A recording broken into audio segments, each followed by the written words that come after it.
दोस्त बने माता पिता ने शिक्षिका के साथ बलात्कार किया। डिंडोली की शिक्षिका ने रिश्ता जारी रखने से इनकार किया तो निजी पलों के वीडियो व्हाट्सएप स्टेटस पर डाल दिए।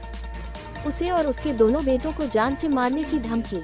नगरपालिका शिक्षिका को उसके बीमार पति के इलाज के बहाने प्रेम जाल में फंसाया गया और उसका शारीरिक शोषण किया गया। ये जानते हुए कि उसके पति को टीबी है, विजय आगले ने उसकी मदद करने के बहाने उसे कई बार फंसाया और चुपके से उसकी वीडियो बना लिए। पति की मृत्यु के बाद उसने शिक्षिका के नाम पर घर खरीदने के लिए ऋण लिया और उसकी किस्तें शिक्षिका को चुकानी पड़ी। जब उसने झगड़ा करने के कारण रिश्ता रखने से इनकार कर दिया तो उसने उसे जान से मारने की धमकी दी और वीडियो वायरल कर दिया। डिंडोली पुलिस ने मामला दर्ज कर आगे की जांच शुरू कर दी है। एसीपी और पी गोहिल जी का बयान सुने। ताज़ा खबर देखने के लिए देखते रहे स्टार न्यूज नेटवर्क। जय हिंद, जय भारत।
ડિંડોલી પોલીસ સ્ટેશનમાં તારીખ 7/9/2025ના રોજ એક રેપનો ક્રિમિનલ કેસ રજીસ્ટર થયેલો છે।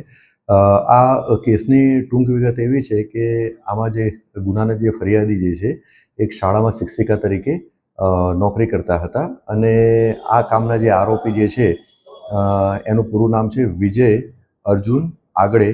એનું રહેવાનું છે ઘર નંબર 22 ઉર્વા રેસિડેન્સી ઇકલેરા ચોકડી પાસે ડિંડોલી સુરત। એમના પરિચયમાં આ ફરિયાદી બેન આવેલા હતા। પરિચયમાં આવ્યા પછી એમના બંનેની વચ્ચે પ્રેમ સંબંધ થયા અને અમુક લાલચ આપી અને ફરિયાદી સાથે આરોપીએ શારીરિક સંબંધ બાંધ્યો। ગુનાની તપાસ દરમિયાન અને ફરિયાદની વિગત જોતા અમુક વખતે આ ફરિયાદી બેન જોડે આરોપીએ જબરજસ્તી પણ કરેલી છે અને જબરજસ્તી કરી અને શારીરિક સંબંધ બાંધેલા છે।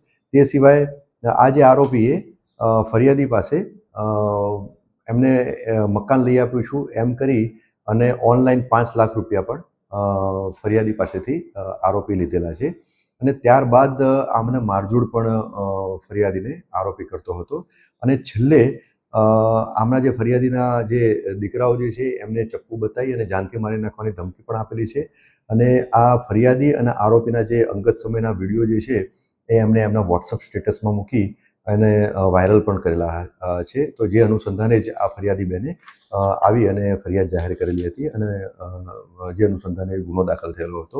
ગુનાની તપાસ દરમિયાન એકત્રિત થયેલ પુરાવા આધારે આરોપી વિજય અર્જુન આગળે નાઓની તપાસ કરનાર અધિકારીએ ધરપકડ કરેલી છે। હાલમાં પોલીસ કસ્ટડીમાં છે અને એને નામદાર કોર્ટમાં સમય મર્યાદામાં રજૂ કરવાનું છે। સર, શિક્ષિકા અને આરોપી એક સંપર્કમાં કેવી રીતે આવ્યા? જેમ મેં આપને વાત કરી એમ કે શિક્ષિકાબેન જે છે જે તે શાળામાં સર્વિસ કરતા હતા અને આરોપીના જે બાળકો હતા એ પણ એ જ શાળામાં ભણતા હતા, જેના કારણે જ આરોપી અને ફરિયાદી બેન એ પરિચયમાં આવેલા હતા અને ત્યારબાદ આ જે ફરિયાદી બેન જે છે એમના પતિ પણ બીમારીથી પીડાતા હતા, એટલે એક સોફ્ટ કોર્નર બતાવી અને સિમ્પથી બતાવી અને એમને ફરિયાદી બેનના નજીકમાં ગયેલા હતા અને ત્યારબાદ પછી એ પ્રેમ સંબંધમાં અને પછી આમણે આરોપીએ ફરિયાદીને ત્રાસ આપવાનો અને મારઝૂડ કરવાનું અને અલગ અલગ રીતે હેરાન કરવાનું ચાલુ કરેલું હતું.